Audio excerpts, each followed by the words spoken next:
안녕하세요, 제이제입니다. 오늘은 여자의 성욕을 자극하는 확실한 방법 5가지에 대해서 말씀해 볼게요. 구독과 좋아요, 알림 설정까지 해주실 거죠? 그럼 바로 시작할게요.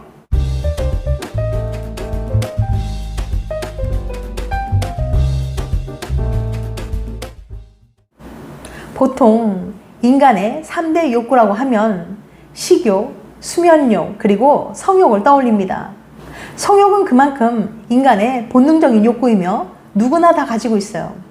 하지만 그 정도는 사람에 따라 다르고 심지어 같은 사람일지라도 언제, 누구와 어떤 상황인지에 따라 천차만별입니다.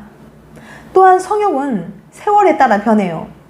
삶의 어떤 단계에서는 더 많은 성적 욕망을 가지고 다른 어떤 때에는 더 적어지기도 하죠. 이런 변화는 지극히 정상적이지만 여러 가지 요인이 영향을 미칩니다.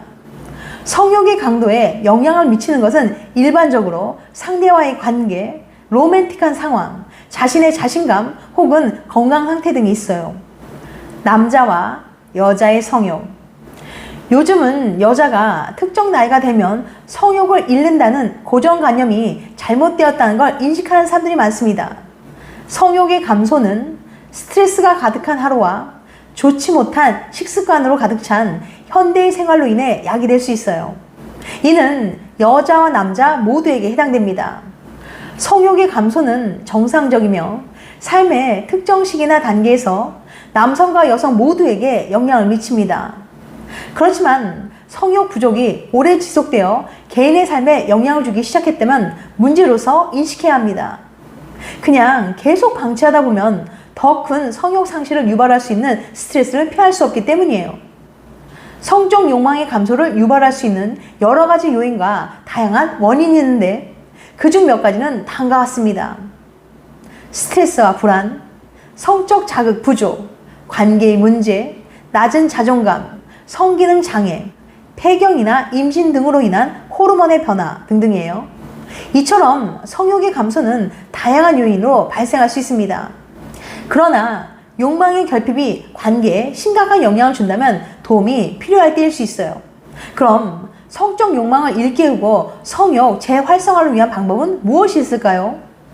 혹시 요즘 성욕이 낮다고 느낀다면 성욕을 자극하고 다시 성생활을 즐길 수 있는 방법이 궁금하신 분들은 영상 끝까지 봐주세요.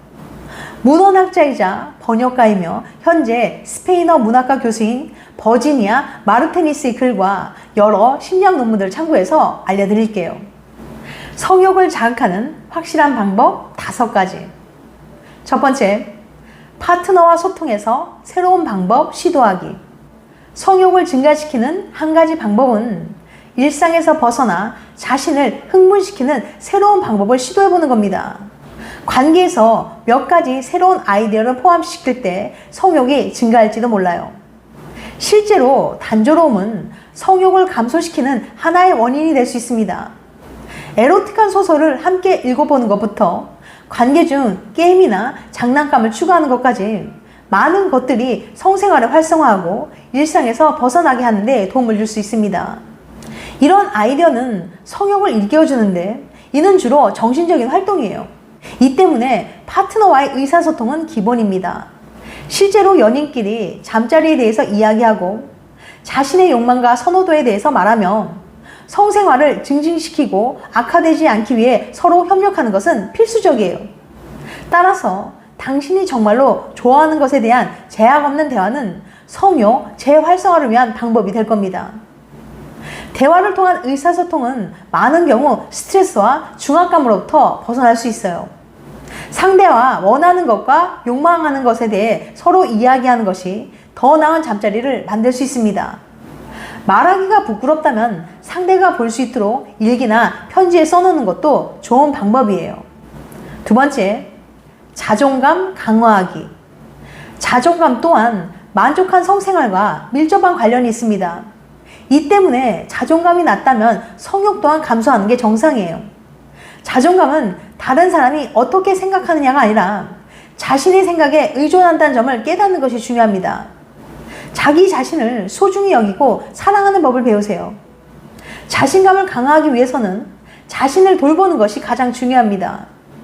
필요한 경우 심리학적 도움을 구하기, 육체적 운동, 부정적인 생각 피하기, 삶의 변화 주기 등을 시작하세요.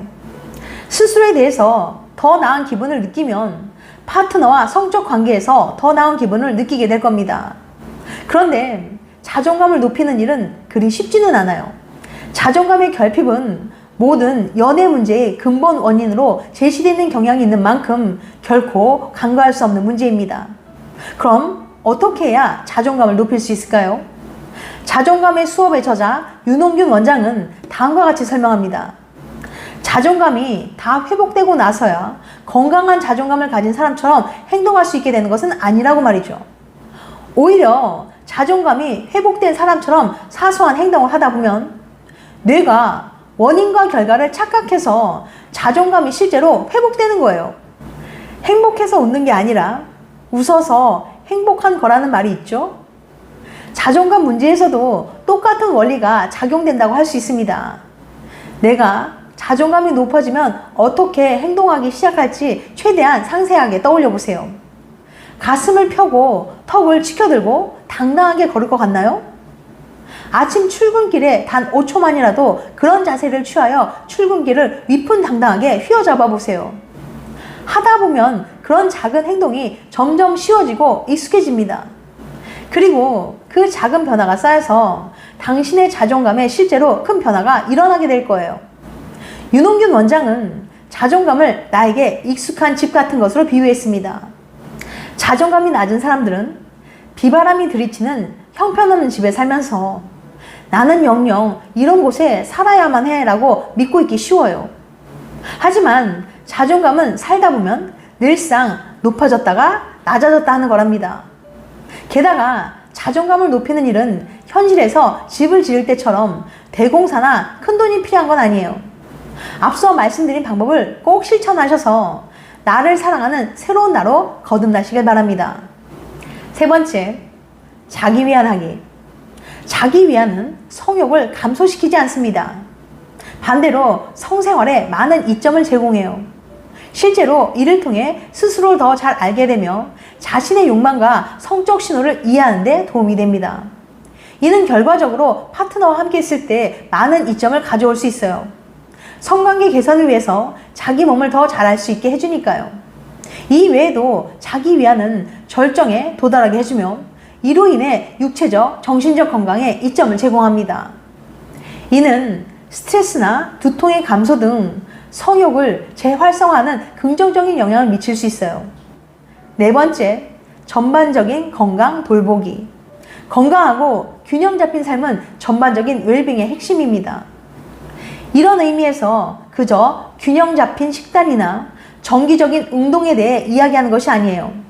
실제로 웰빙에는 휴식, 재미, 스트레스 피하기, 건강한 대인관계 유지, 자신에게 시간 쓰기 등과 같은 측면도 포함됩니다. 스트레스 같은 요인에 의해 삶이 변화되었다면 성욕이 감소하는 게 정상이에요. 마찬가지로 건강에 문제가 있다면 성적 욕망도 줄어들 겁니다. 다섯 번째, 필요한 경우 도움 요청하기. 관계에서 문제에 대해 이야기하고 금기와 나쁜 관행을 제거하는 것은 성생활을 증진시키는 열쇠가 됩니다. 많은 경우 다양한 원인과 이유로 전문가의 도움을 받기로 결정해야 합니다. 성기능 장애, 우울증 또는 기타 문제가 있는 경우 심리적 또는 성적 관련된 치료사가 정말로 성욕 결핍 극복을 위해 도움을 줄 수 있어요. 반면 많은 사람들에게 있어 성욕 결핍은 부족한 성교육이나 성과 관련된 금기로 인한 악순환의 결과입니다. 따라서 일부 사람들은 성관계 중 제약을 느끼는 경향이 있으며 이는 단조로움과 불만족을 유발할 수 있어요. 이러한 이유로 우리는 성관계가 부끄러운 것이 아님을 이해할 필요가 있습니다. 섹스는 신체적으로, 정신적으로 부부로서 즐길 수 있는 웰빙 증진을 위해 존재하는 거예요. 지금까지 여자의 성욕을 자극하는 확실한 방법 5가지에 대해서 말씀드렸어요. 다시 한번 요약해드리면 성욕을 자극하는 확실한 방법 5가지. 첫 번째, 파트너와 소통해서 새로운 방법 시도하기. 두 번째, 자존감 강화하기. 세 번째, 자기 위안하기. 네 번째, 전반적인 건강 돌보기. 다섯 번째, 필요한 경우 도움 요청하기. 다음엔 더 재밌고 유익한 영상을 찾아뵐게요. 끝까지 시청해주셔서 감사합니다. 다음에 또 봬요. 안녕.